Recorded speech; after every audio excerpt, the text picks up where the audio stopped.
For several years now, there's been this buzzword used in cybersecurity, APT, which stands for Advanced Persistent Threat. But what exactly is an advanced persistent threat? Well, let's start at the beginning. Back in 2006, the US Air Force wanted to discuss a particular type of cyber attacks that they were experiencing, and they wanted to discuss that with a group of civilian experts. However, the Air Force did not want to provide too much details about its findings. They wanted to discuss the nature of the attacks without revealing any classified information about their attribution and exactly what they've learned, while at the same time making it very clear that these set of attacks were not your typical run-of-the-mill attacks by cyber criminals, but were far more advanced in their nature.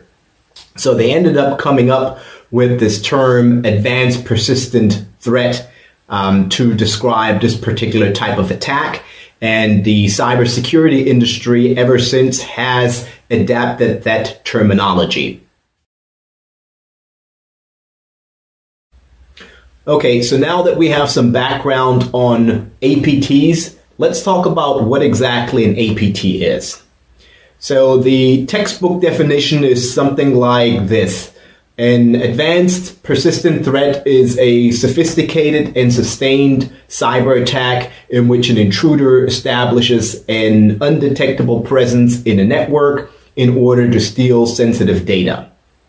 An APT attack is carefully planned and designed to infiltrate a specific organization, evade existing security measures, and fly under the radar. So what does all this mean, and how is that different from a regular run-of-the-mill cyber attack?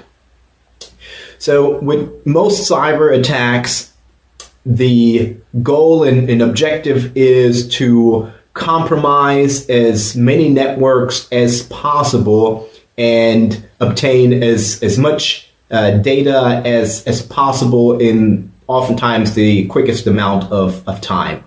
And with most of these cyber attacks that are executed by cybercrime gangs, they don't particularly care for who they're attacking. They're just trying to get in and grab the data or extort a company or an organization.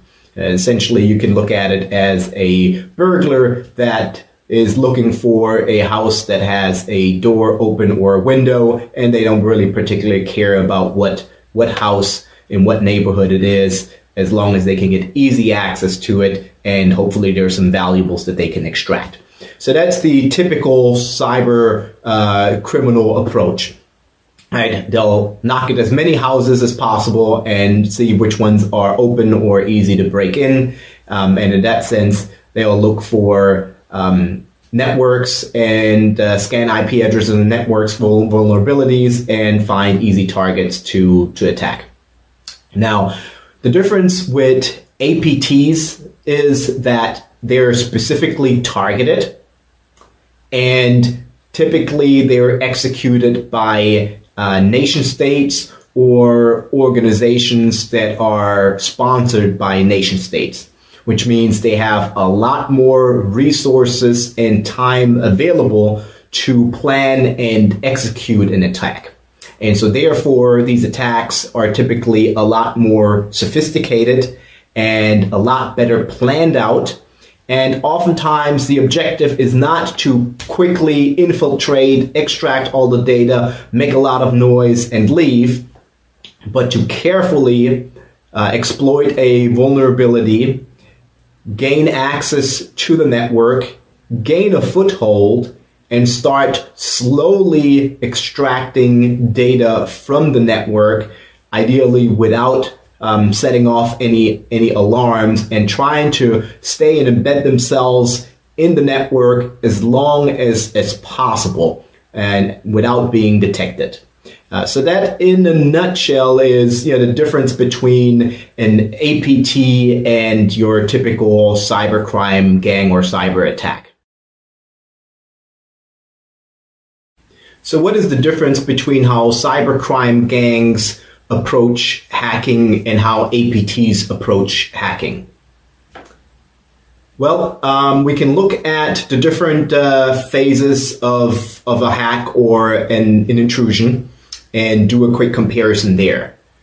So during the reconnaissance phase, it's typically much longer and planned out in much greater detail when an APT conducts reconnaissance versus a cybercrime gang or more traditional hacker.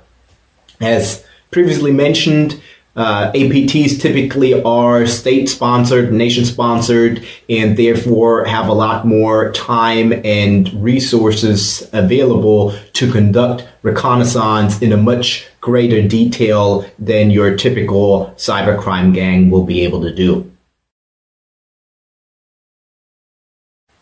Now, when it comes to the actual attack, cybercrime gangs will typically use known vulnerabilities, known exploits, and known malware to accomplish their data breach and the exfiltration of data.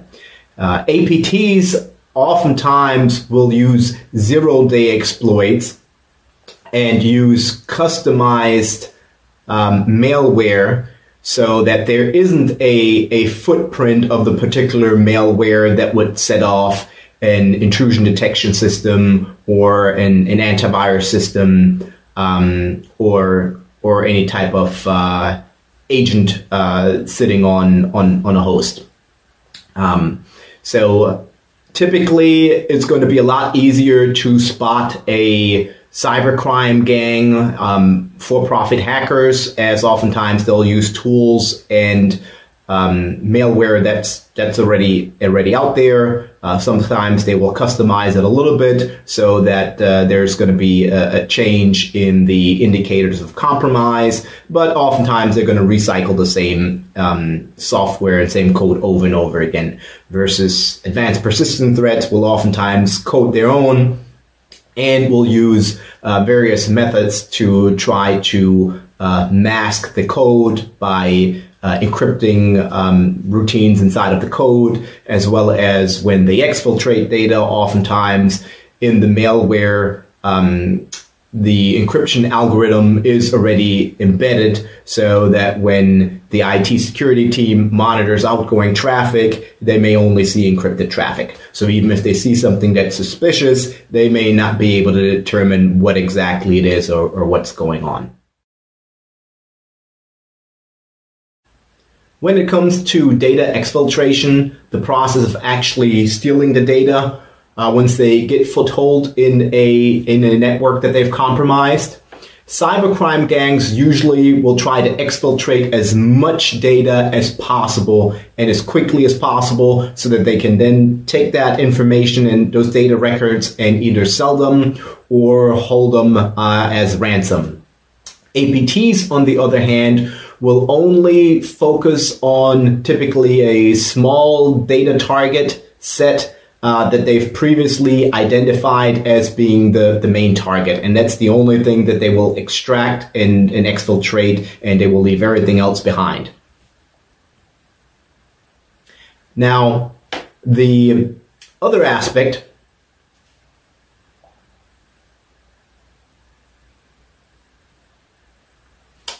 another factor to distinguish between your cybercrime gangs and an APT is usually by the amount of noise that they generate.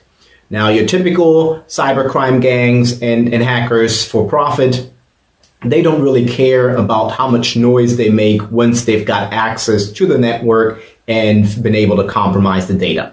And of course, oftentimes, especially with ransomware, they'll even notify the organization that, hey, we've hacked into your network and we have your data. Advanced persistent threats, on the other hand, will try to go unnoticed and undetected even once they have gained access to the network. They will compromise the data records that they were targeting and then will quietly disappear without any notice, and oftentimes without little trace. And so that's really their objective, is to be very stealthy, compromising a network, and ideally find the targeted information that they're looking for, and then quietly extract that information and leave without notifying or without setting off any alerts that would notify the IT team or the IT security team.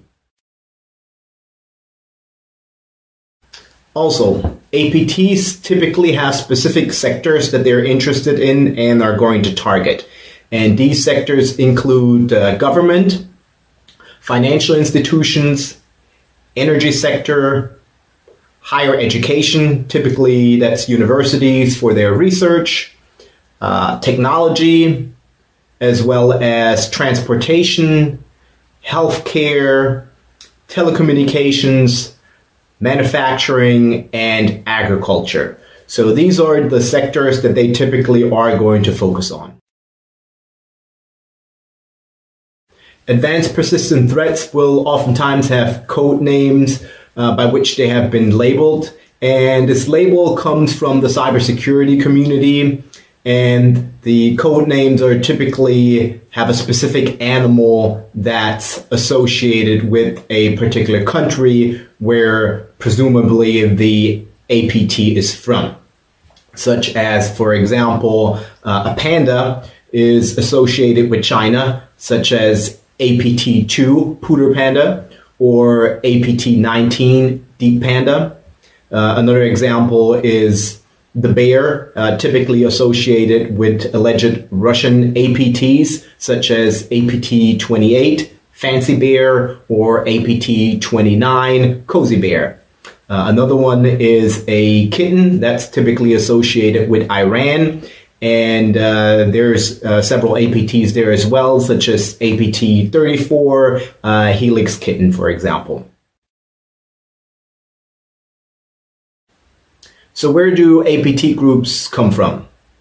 Well, it's hard to say with exact certainty, but based on current research and attributions, allegedly most APTs come from China, followed by Russia, then Iran, and then the USA.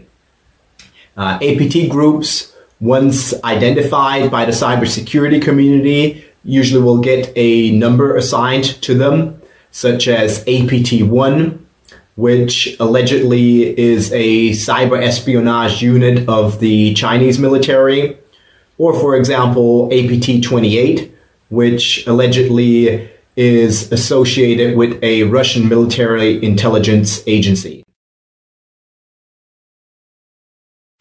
If we look at an APT map, we can see that China has the majority of APTs, or at least we can say the majority of APTs that have been identified.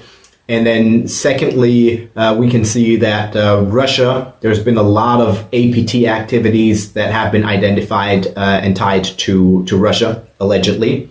And then we can also see here that Iran has a substantially growing APT platform, allegedly. Okay, so that was it for this video. I hope you enjoyed it and that it was informative. And stay tuned for additional videos where we'll dig a little bit more into individual APTs and dive a little bit deeper into advanced persistent threats, where we may analyze particular ones here in the near future.